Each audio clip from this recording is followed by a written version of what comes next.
Hey guys, Thunder E here and welcome to our full walkthrough of the HTC U12 Plus. Yes, this is the latest device from HTC. We have the translucent blue version, and this video is a walkthrough. We're going to showcase a lot of the features you find in this device. Not a review, guys, so just wanted to give you guys something that you actually see that shows you all the aspects of the U12 Plus. Now, before we get into the walkthrough, let's look at just the design aspects of this device quickly. We've got the translucent blue version, which is absolutely fantastic. You've got that see-through nature, but it's not fully see-through. It's translucent, so which means, of course, it's lightly fit. You can see the dual camera setup at the rear of this device. Of course, a 12 and a 16 megapixel. The fingerprint sensor is also located. It's got a USB Type-C port at the bottom. No headphone jack, just the USB Type-C port.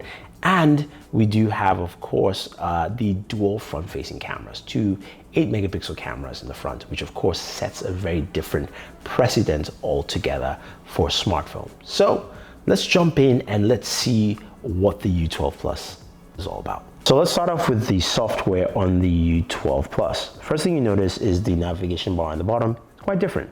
There's an extra button there. That is a power screen off button. So I tap that. That will turn off the power. And basically tap it again, that will turn off the screen, and you can see that's pretty nice. The second part about this is that it is a secondary navigation bar, which has more options like screen record, screen capture. We've also got a minimize screen, notification, and then if we scroll back, we've also got access to our notification bar and our quick settings. So we have all that built in, and that's pretty nice. I like the quick access there in terms of the notification bar, putting some more stuff on there. And now to access that, you can long press on your home screen and change notification bar, allow you to customize the notification bar in some form or fashion.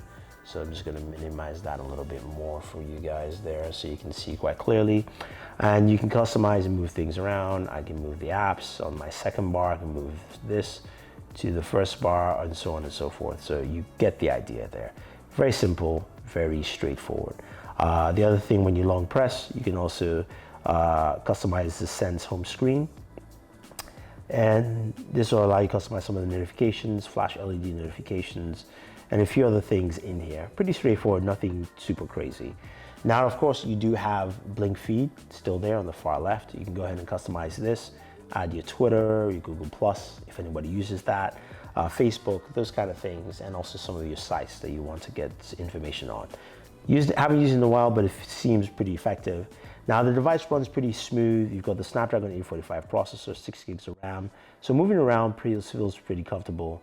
There is that, of course, large battery in there, and you can easily swipe up to go to the to your app tray from any part of the home screen. As long as you're swiping up, you go into the app tray. A couple of apps that came with this, the News Republic. We do have the HTC Alexa, so this has the ability for Alexa and Google Plus, whichever one you set up in there. And of course, you can customize your app tray settings. Now, let's move over to the notification bar. A couple of things that are added here, besides the power save and some of the regular stuff you see like mobile data, Bluetooth. You've got Edge Sense 2.0 is now built in. You can customize that, and Smart Rotate, which allows your screen to stay the same as you rotate it. So if you long press and go into Edge Sense, you've got a couple of options now. It's much more customizable. You've got set short squeeze, squeeze and hold, holding gestures, which basically refers to, of course, Smart Rotate and Smart Dim. And then if we go back, you've got set double tap. So double tap I have set to turn on my flash, and you can see that turns it on. And that works on both sides, either way. Now, my short squeeze takes me to the camera, and then I can go ahead and do squeeze and hold. That should take me to Google Assistant. Boom. So you have that built in there.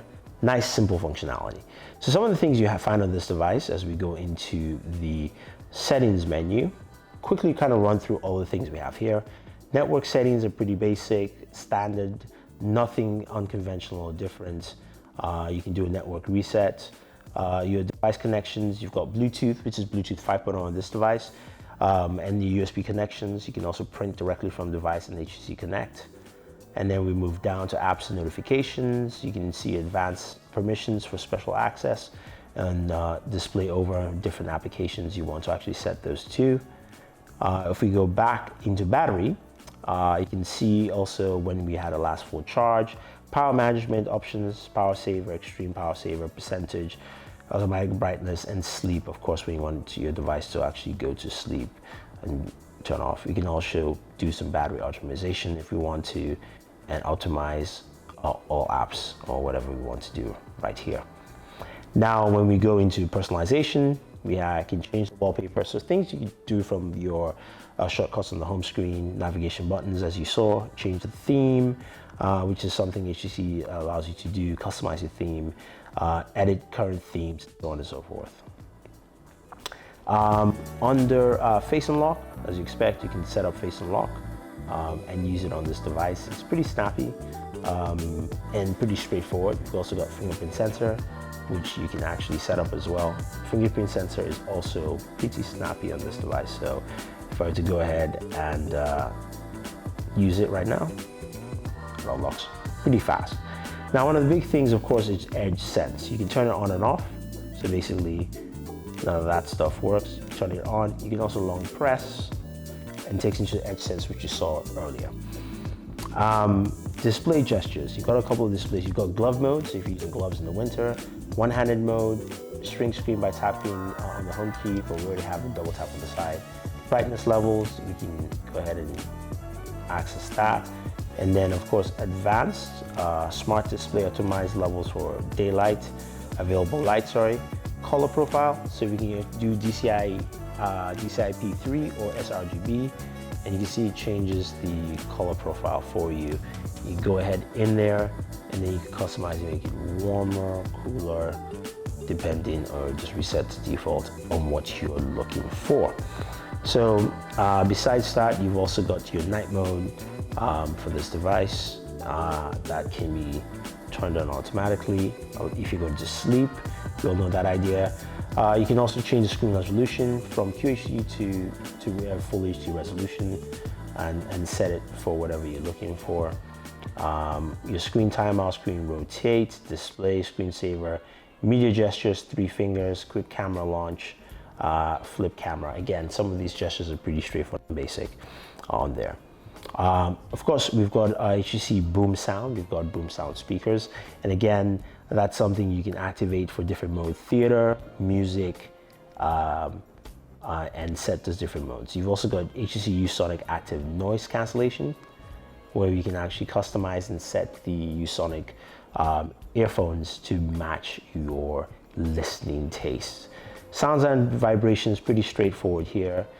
Stuff for hearing aids, and also your sound options. And then we do have security lock and location. Your storage shows you how much storage you have available. You can do a storage manager and manage the devices, the things you have in your storage between the amount of days you have had it in there. And then, of course, we've got our system. And then you can see HTC Restore Backup, about the U12 Plus, software updates, software information. We're running Android 8.0 on here. And that's pretty much it on the software side here. One most important part, of course, is the camera. When we go into the camera, we've got a couple of options here. We're in the video mode. We actually had video first, and the video has a couple of settings here. So we can go ahead on the top and tap and change to 4K, which is the highest settings. We can also record at either 30 or 60 frames in 4K. So we can do 60. The mic has a couple of options in the microphone. So we've got high-res audio, we can select that. We can select 3D audio and recording that, or acoustic focus, basically allowing us to do sonic zoom to focus on a specific audio preference. So someone who's talking while there's a lot of noise, as soon as you hit record, you can actually do that. So it's pretty straightforward. And then you've got your audio boost on and off for that, which is pretty nice. So to change options in the camera, it's pretty straightforward to change different modes by tapping on the top right hand corner. Got photo, panorama, pro mode, which allows you for pro mode photography, as well as also pro mode, well, photography, not just video, sorry. I was about to say pro video. We've got video hyperlapse, slow motion, 480, selfie photos, selfie panorama, and selfie videos. So you've got that built in. You've got some more options here for shutter, sound, storage internal, camera options in terms of mirrored and what you have, but those are pretty much the options you have in the camera. Now, in terms of images, you've got some interesting images, daylight on this camera, something we've quickly taken, and also some nighttime photos, which you guys can see and make a judge for yourself. I think they're a little bit grainy from what I'm seeing right now. Also the selfies, because this has a dual front-facing camera on this device, which is pretty nice, and takes some really nice front-facing photos or selfies with bokeh mode with them as well. And of course, you can flip that around pretty easily. And you can see, you can also change your auto focus, either 3D or high res for the front-facing camera on this device. Yeah, so that is pretty much it right here in terms of just going through a walkthrough. Let's go ahead and round this up. So you've seen what the HTC U12 Plus has to offer in this device. There are a couple of really cool, unique features, especially around the home screen and the edge screen, EdgeSense 2.0. So I think a lot of people will find some of these things quite interesting, and also some of the capabilities that this device has to offer. So guys, if you have any questions or any comments about the HTC U12 Plus, let me know. I'll try and answer them for you. We'll have a couple more videos for you. We're definitely going to be doing a speaker comparison with other devices because we've got that boom sound speaker. We're also going to be doing a comparison with the front-facing camera because, again, it's one of the first devices to have a dual front-facing camera. So we'll do that with other devices. And check out those videos, but also check out more videos using the cards and also the end screen credits. So if you have any questions, again, any comments, leave them down below. Otherwise, don't forget to like and share this video. Favorite this video, subscribe to the channel, and always enjoy your entertainment.